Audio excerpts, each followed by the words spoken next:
Assalamualaikum warahmatullahi wabarakatuh.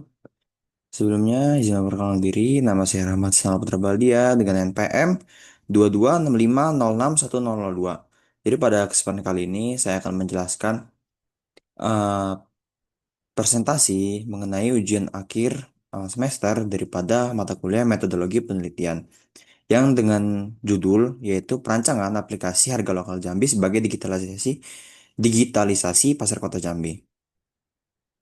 Oke, jadi kita langsung saja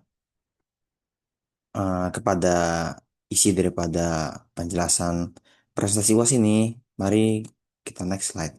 Jadi untuk daftar isi pada bagian pertama yaitu terdapat abstrak, kemudian pendahuluan, kemudian terdapat tinjauan pustaka dan metodologi penelitian. Nah, jadi pada bagian abstrak kita akan menjelaskan bagaimana si laporan ini akan disusun. Jadi kita langsung saja kepada abstrak. Jadi aplikasi harga lokal Jambi dirancang sebagai solusi digital untuk mendukung pasar tradisional dan modern di kota Jambi. Dengan fitur pencarian harga, kebutuhan pokok, integrasi, pembeli, penjual, serta notifikasi pembaruan harga. Menggunakan metode UCD atau User Centered Design, aplikasi ini bertujuan mempermudah masyarakat mengakses harga secara real-time, meningkatkan efisiensi transaksi, dan memperluas jangkauan pasar sehingga mendorong kemajuan ekonomi lokal di era digital. Kemudian terdapat latar belakang, jadi pasar tradisional di kota Jambi memegang peranan penting dalam perekonomian masyarakat.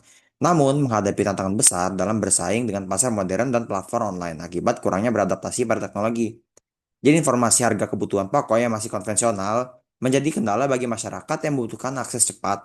Aplikasi harga lokal Jambi atau biasa kita sebut Halo Jambi dirancang sebagai solusi digital untuk menyediakan informasi harga secara real time, mempermudah jual beli dan memperluas jangkauan pasar tradisional sehingga mendukung pertumbuhan ekonomi lokal, efisiensi waktu, dan daya saing pasar di era digital.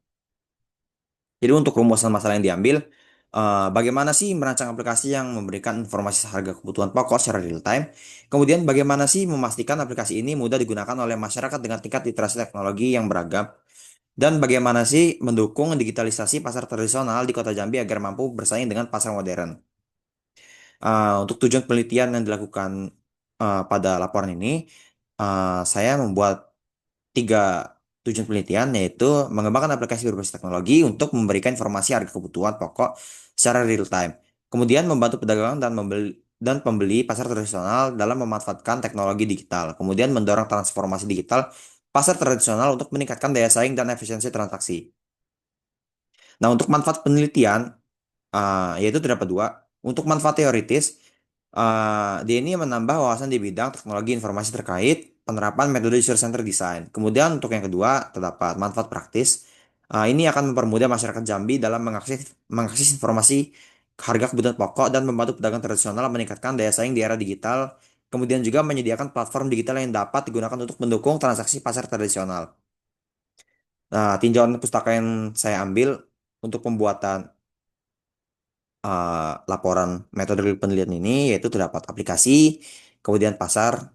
Jadi untuk penjelasan aplikasi ini adalah program siap pakai yang dirancang untuk membantu pengguna menjalankan perintah eh, guna memecahkan masalah melalui pemrosesan data secara akurat dan terpadu sesuai fungsinya. Kemudian pasar. Pasar tradisional adalah tempat penjual dan pembeli bertemu dengan proses tawar-menawar, umumnya menjual kebutuhan sehari-hari seperti bahan makanan, pakaian, elektronik, dan jasa. Kemudian terdapat SDLC atau System Development Life Cycle. Jadi ini adalah model pengembangan sistem perangkat lunak yang membantu pengembang berpindah dari masalah ke solusi. Jadi tahapannya meliputi perencanaan, analisis, kemudian perancangan dan implementasi. Dan kemudian juga terdapat user center design, ini adalah metode yang dipakai. Jadi metode user center design ini adalah pendekatan yang memprioritaskan kebutuhan pengguna dalam pengembangan aplikasi, memastikan aplikasi tetap relevan dan tidak memerlukan penggantian terus-menerus. Jadi tahapan pada metode ini yaitu meliputi memahami konteks, kemudian menentukan kebutuhan pengguna, merancang solusi, dan mengevaluasi kesesuaian dengan kebutuhan untuk memastikan desain memenuhi tujuan pengguna.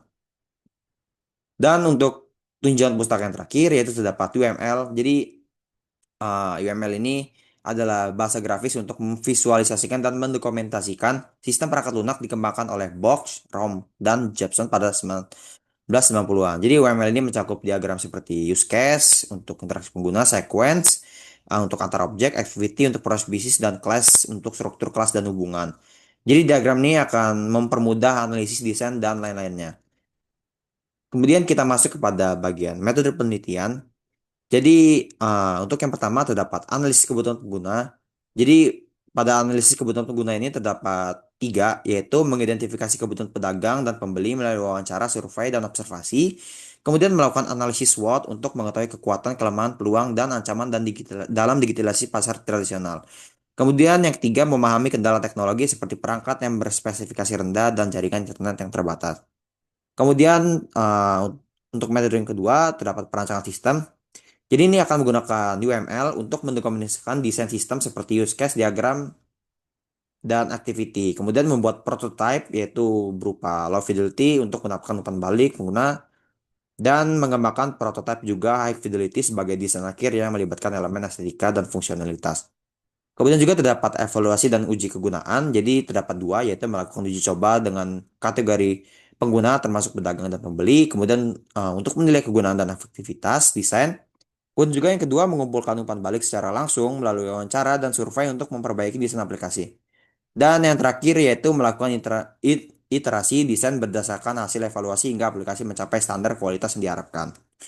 Kemudian terdapat perancangan sistem, yaitu terdapat 5 perancangan sistem, yaitu framework. Pada framework ini digunakan yaitu React Native nantinya untuk pengembangan antarmuka aplikasi. Kemudian backend menggunakan Laravel dan database menggunakan MySQL. Alat desainnya menggunakan Figma untuk high fidelity dan low fidelity. Kemudian perangkat pendukung yaitu laptop atau PC dengan spesifikasi yang lumayan bisa dikategorikan pada kategori sedang hingga ke atas. Kemudian kita menggunakan teknik pengumpulan data yaitu survei. Jadi survei ini akan menggunakan kuesioner untuk memahami preferensi kebutuhan pengguna. Kemudian terdapat wawancara melibatkan pedagang dan pembeli untuk mendapatkan perspektif langsung dan observasi untuk melakukan pengamatan langsung terhadap aktivitas pada pasar tradisional. Kemudian hasil yang akan diharapkan yaitu aplikasi harga lokal Jambi ini memberikan informasi harga kebutuhan pokok secara real time, kemudian sistem yang mendukung integrasi pedagang dan pembeli dalam transaksi digital, kemudian peningkatan daya saing pasar tradisional di kota Jambi melalui digitalisasi, platform kompatibel dengan perangkat berspesifikasi rendah dan dapat diakses dalam kondisi jaringan yang terbatas, dan data wawasan yang relevan untuk pengembangan teknologi serupa di daerah lain.